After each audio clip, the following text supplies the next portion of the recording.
হামের প্রাদুর্ভাবের মধ্যে এপ্রিলে প্রথম ধাপে ঝুঁকিপূর্ণ ৩০টি উপজেলায় টিকা দেওয়া হয়েছিল।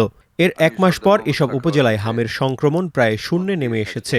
৬ মে হাম রুবেলা টিকা কার্যক্রম ২০২৬ পর্যালোচনা এবং সম্প্রসারিত টিকাদান কর্মসূচি শক্তিশালীকরণ শীর্ষক এক গোলটেবিল বৈঠকে এ তথ্য তুলে ধরা হয়।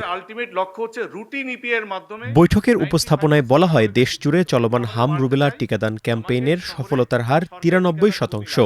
তবে সংক্রমণ কার্যকরভাবে নিয়ন্ত্রণে রাখতে নিয়মিত টিকাদানে অন্তত ৯৫% শিশুর টিকাদান নিশ্চিত করা জরুরি।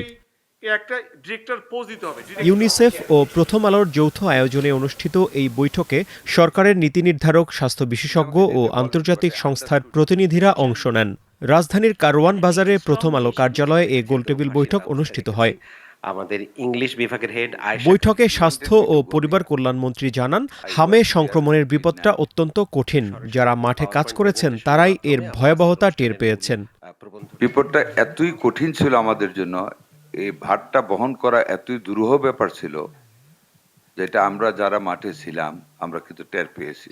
হাম থেকে মৃত্যুর কারণটা তো হলো লাং নিউমোনিয়া, ব্রিথিং প্রবলেম, এবং সেখানে দেখা যায় আপনি অক্সিজেন দিলে অনেক সময় লাঙে ওনারা বলতে হয় শ্লেষ্মা জমে লাং আটকে যায়, অক্সিজেন ইনফ্লো হয় না, পাস করে না, নিতে পারে না। আমার খুব আবেগ সৃষ্ট, চোখ দিয়ে পানি আসে যে যদি ওই সিচুয়েশন ফেস না করতে পারতাম কি অবস্থা আমাদের হতো। আলোচনায় মূল উপস্থাপনা তুলে ধরেন ইউনিসেফের স্বাস্থ্য ব্যবস্থাপক রিয়াদ মাহমুদ। এতে বলা হয়, শিশুদের মধ্যে হামের সংক্রমণ বেড়ে যাওয়ায় নির্ধারিত সময়ের আগেই হাম রুবেলা টিকাদান ক্যাম্পেইন শুরু করা হয়। 93% অ্যাচিভ করেছি এবং আমরা আশা করি আমাদের যে ট্রেন্ড আছে এবং সব ডিভিশনই ভালো করছে। চট্টগ্রাম একটু পিছিয়ে আছে। আমি গতকাল চট্টগ্রামে ছিলাম, ডিভিশন ডিরেক্টরের সঙ্গে আমরা বসলাম। উনি সমস্ত ইউটিউবে নিয়ে, দ্যাটস দ্য বিউটি, যে আমাদের local manager they are very smart. উনি সমস্ত উপজেলাকে ডাকলেন ভার্চুয়ালি, কারণ সবাই তো মাঠে, এবং সবার কোথায় কার গ্যাপ আছে, কোথায় বেশি কোথায় কম, এবং they have taken extra action. এবং এটা আমাদের একটা প্রজেকশন যে আমরা আশা করি 93-তে আছি, এবং যদি আমাদের এই রেটে যায় আমাদের হয়তো কালকে বা পরশু দিনের মধ্যে আমরা 100% অ্যাচিভ করতে পারবো ইনশাআল্লাহ। এর আগে ৫ এপ্রিল হামের সংক্রমণে ঝুঁকিপূর্ণ বিবেচনায় ১৮ জেলার ৩০টি উপজেলায় টিকাদান কর্মসূচি শুরু করে সরকার। হামের প্রাদুর্ভাব নিয়ে উপস্থাপিত তথ্য অনুযায়ী আক্রান্ত শিশুদের মধ্যে ৮৫%ই ৫ বছরের কম বয়সী। উদ্বেগজনক তথ্য হলো, আক্রান্ত শিশুদের ৬৫% কোনো টিকাই পায়নি, আর ২১% আংশিক টিকাপ্রাপ্ত। গোলটেবিল বৈঠকে প্রধানমন্ত্রীর স্বাস্থ্য বিষয়ক বিশেষ সহকারী জানান, হামে আক্রান্ত শিশুদের মধ্যে ১/৩ ৯ মাসের কম বয়সী। 1/3 of the measles cases, they are below 9 months old. This is alarming because up to 6 months they should be, the children should receive antibody from mother, right? So this goes back to say, and this has not been mentioned at all, maternal nutrition.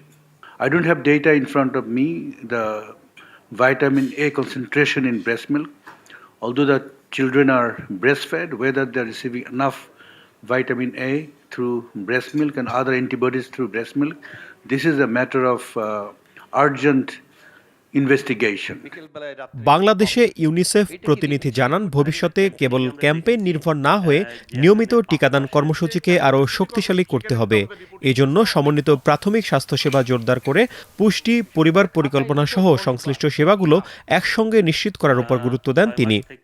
Moving away from campaigns to routine vaccination working well, I would say absolutely the investment in a one-stop primary healthcare approach that really is identifying children who've been missed, looking at nutrition, looking at family planning, doing all the package of what a good primary healthcare should do is absolutely where we'd love to continue the journey with you.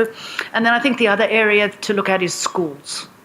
And in many countries, to enroll in school, you need to show a vaccination card. টিকার আমদানি নির্ভরতা কমাতে দেশে মানসম্মত উৎপাদন সক্ষমতা গড়ে তোলার তাগিদ দিয়েছেন অনুষ্ঠানে উপস্থিত অতিথিরা। এছাড়াও লক্ষ্যমাত্রা অনুযায়ী টিকাদান চললেও এখনও অনেক শিশু টিকার আওতার বাইরে থেকে যাচ্ছে, যা হামের প্রাদুর্ভাব মোকাবিলার জন্য বড় চ্যালেঞ্জ।